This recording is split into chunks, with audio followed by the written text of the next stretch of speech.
Ehl-i Beyt'in nimet olmasının delili nedir? Müminler haklarında, bakın haklarında yüzlerce ayet olan,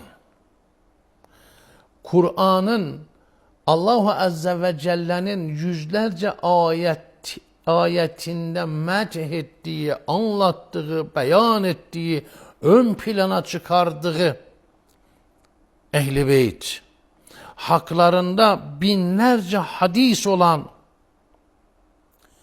ve kimsenin onlara bir noksanlık ispat edemediği, kimse ispat edemez ki efendim İmam Ali aleyhisselamda bu noksanlık var idi, bu kusur var idi. Evet, çamur atmışlardır, iftira atmışlardır ama ispat edememişlerdir. Kimsenin bir noksanlıklarına dair bir nokta ispat edemediği, kimsenin onlara üstad gösteremediği bir zumre nimet değil de nedir peki? Dolayısıyla Ehl-i Beyt Allah'ın nimetleridir.